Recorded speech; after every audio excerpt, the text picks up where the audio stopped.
হাই friends, মই মৌচুমীয়ে আজিৰ ভিডিঅ'টো আৰম্ভ কৰিছোঁ। আজিৰ ভিডিঅ'টো বহুত ইনফৰ্মেটিভ ভিডিঅ' হ'বলৈ গৈ আছে। আপোনালোকে প্লিজ সকলোৱে শেষলৈকে চাব আৰু মোৰ চেনেলটো যিসকল প্ৰথম আহিছে তেওঁলোকে লাইক শ্বেয়াৰ কৰিব, কমেণ্ট কৰিব, ছাবস্ক্ৰাইব কৰিব।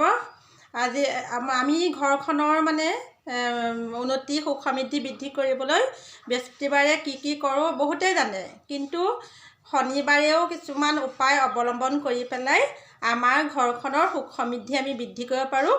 কেনেকৈ ধৰি লওক, শনিবাৰ দিনাখন আমি যেনেকৈ সদায় আমি ঘৰ মচোঁ, কিন্তু শনিবাৰে যদি আপুনি ঘৰ মচা পানীখিনিত অলপমান নিমখ মিহলি কৰি পেলাই মচে, তেতিয়াহ'লে নিগেটিভিটি নাইকিয়া কৰে, কাৰণ নিমখে নিগেটিভিটি এবজৰ্ব কৰে।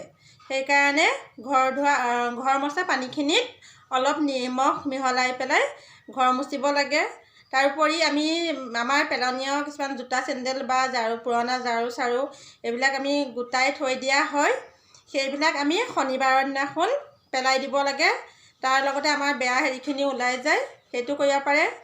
আৰু আমাৰ কিছুমান অলাগতিয়াল বস্তু যেনে ভগা চিগা টিং লোহা বা তেনেকুৱা আৰু আমি কাৱাৰীক দিবৰ কাৰণে থৈ দিওঁ, সেইবিলাক আমি শনিবাৰৰ দিনাখন কাৱাৰীক বেচি দিব লাগে। তেতিয়াও ঘৰৰ পৰা বেয়া হেৰিটো নাইকিয়া হৈ যায়। ফটা চিটা কাপোৰ কানিও আমি শনিবাৰে পেলাই দিব লাগে। তেনেকুৱাই নিচিনা শনিবাৰটো মানুহে বেয়া বাৰ বুলি ভাবে বা শুভ কাম নকৰে, কিন্তু আমি যদি এনেকুৱা কামবিলাক শনিবাৰে কৰোঁ, তেতিয়াহ'লে আমাৰ ঘৰখনৰ কাৰণে বহুত সুখ সমৃদ্ধি বৃদ্ধি হয় আৰু বেয়া বস্তুবিলাক যিবিলাক নিগেটিভ এনাৰ্জি থাকে সেইবিলাক নাইকিয়া হৈ যায়। আৰু গা ধোৱা পানীখিনিতো যদি আমি শনিবাৰে অকণমান নিমখ মিহলাই গা ধোওঁ, তেনেহ'লে আমাৰ কিবা যদি নিগেটিভিটি আছেও সেইটো আমাৰ নাইকিয়া কৰে, সেইটো কৰিব পাৰে। এনেকুৱা উপায় কিছুমান অৱলম্বন কৰি পেলাই শনিবাৰে আপোনালোকৰ ঘৰখনলৈ সুখ সমৃদ্ধি কঢ়িয়াই আনিব পাৰে। আৰু ঘৰৰ দুৱাৰ মুখত শনিবাৰে ৰাতি অলপ নিমখ তেনেকৈ ছটিয়াই থৈ দিলে তেতিয়া কোনো বেয়া বস্তু আহিবও নোৱাৰে, আৰু যি ঘৰৰ ভিতৰত থাকিলেও সেয়াও নাইকিয়া কৰে। আৰু পিছদিনাখন সেইখিনি সম্পূৰ্ণকৈ পৰিষ্কাৰ কৰি নি পেলাই একদম গেটৰ বাহিৰ কৰি পেলাই দিব লাগে। সেই নিমখৰ লগতে সকলো বেয়া গুচি যায়। সেনেকৈ আমি কিছুমান শনিবাৰৰ দিনটোকো আমাৰ ঘৰখনৰ কাৰণে মংগলজনক সুখ সমৃদ্ধি বৃদ্ধি কাৰক হিচাপে আমি ব্যৱহাৰ কৰিব পাৰোঁ, এনেকুৱা কিছুমান উপায় অৱলম্বন কৰি। আৰু আপোনালোকেও তেনেকৈ কৰি চাবচোন, আৰু যদি সঁচাকৈ ভাল পায় তেতিয়াহ'লে কমেণ্টত জনাব। আজিকালিতো বহুতেই এইবিলাক বাস্তুৰ কথা বা হেৰিয়ৰ কথা বিশ্বাস কৰে। যিসকলে আগতে ঘৰ বনাইছিলে তেওঁলোকৰ কথা নাই, কিন্তু নতুনকৈ যিসকলে এতিয়া ঘৰ দুৱাৰ বনাইছে তেওঁলোকে বাস্তু নিয়ম মানি পেলাই তেনেকৈ কাম কৰে, ঘৰ দুৱাৰ বনায়। আৰু বাস্তুটো এতিয়া বুলি নহয়, একেবাৰে আগৰ পৰাই মানুহে মানি আহিছে। কাৰণ আমাৰ যিবিলাক আহোমৰ ৰংঘৰ কাৰেংঘৰ আছে সেইবিলাকো বাস্তুসন্মতভাৱে নিৰ্মাণ কৰা হৈছিল বুলি কোৱা হৈছে। সেইকাৰণে ইমান যুগান্তৰ ধৰি পেলাই এনেকৈ আছে। আহোমসকলেও বাস্তু মানিছিলে। সেইকাৰণে এইদৰে আমি শনিবাৰৰ দিনটোক আমাৰ ঘৰখনৰ কাৰণে সুখ সমৃদ্ধি আকৰ কৰিবৰ কাৰণে এইখিনি নিয়ম আপোনালোকে অৱলম্বন কৰি চাব পাৰে।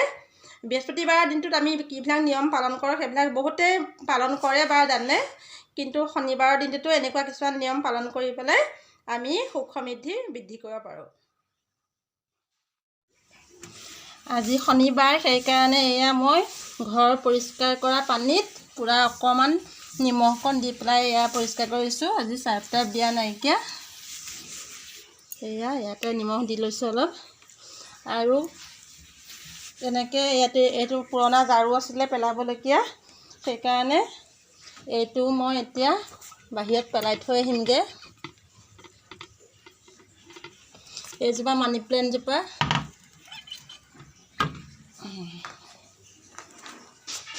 এই ঝাৰুটো লৈ যাওঁ, আমাৰ বাহিৰত পেলাই দিওঁগৈ। সেইটো আমাৰ ঘৰৰ এনেকৈ গৈ পেলাই সেই তুলসী গছ দেখিছেই নহয় আগতে আপোনালোকে ভিডিঅ'ত। এয়া পিছফালে বহুতেই জেগা আছে আমাৰ।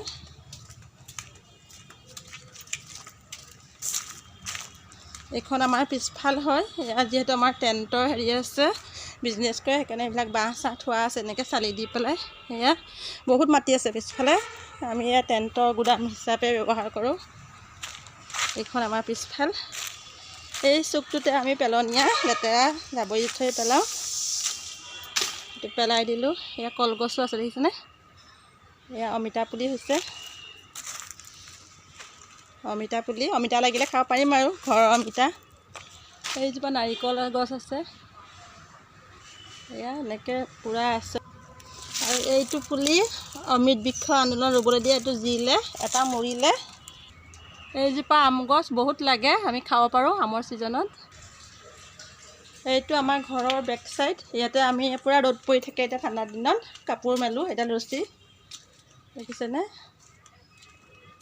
এয়া এজোপা নিম হৈছে, নিজে নিজে হৈছে। এয়া তুলসী, এয়া মই ডালিয়া শ্বিলঙৰ পৰা আনিছিলোঁ, হৈছে ডালিয়া। এইজোপা ৰঙা ফুল, ৰংগম নে কি বুলি কয়, বহুত ডাঙৰ গছ আছিলে, গুৰিতে কাটি দিলোঁ। এতিয়া আকৌ পুলি তাৰ পৰাই ওলাই পেলাই ধুনীয়াকৈ ফুলা হৈছে। এইবিলাক 12 মাহেই থাকে এইটো ফুল।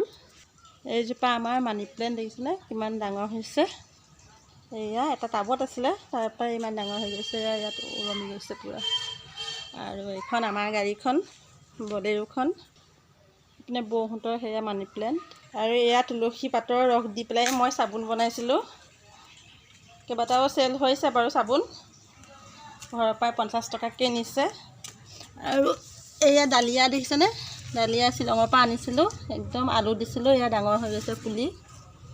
এইজোপা 12 বাজি, এইজোপাও বহুত বছৰ হ'ল, এনেকৈ টাবত ৰোৱা আছে। এয়া মই ঠাই মচিবলৈ পানী লৈছোঁ আৰু ইয়াতে অলপ নিমখ দি দিছোঁ।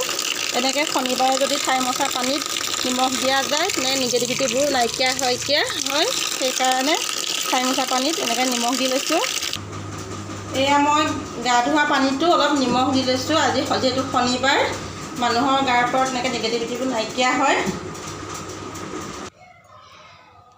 এতিয়া শাকৰ ছিজন, এয়া মিষ্টাৰে শাক আনি থৈছে, বজাৰৰ পৰা আনিছে, আমাৰ ইয়াত খেতি নাইকিয়া। এই দেখিছেনে, এইবোৰ সৰিয়হৰ লাই এনেকৈ আছে। আৰু এমুঠি পালেঙো আছে, পালেংখিনি দালিত দিম। ধনিয়াও আনিছে, এয়া আজি শাক ভাজি বনাম। ফ্ৰেছ হয় শাকখিনি, কালি আনিছিলোঁ ৰাতি, মই ফ্ৰিজত থৈ দিছিলোঁ, সেইখিনি বাচিব লাগিব এতিয়া। সেউজীয়া শাক খোৱাটো স্বাস্থ্যৰ কাৰণে বহুত জৰুৰী হয়, ভাল হয়, সেইকাৰণে ছিজনত এয়া সেউজীয়া শাক পাচলি খাব লাগে।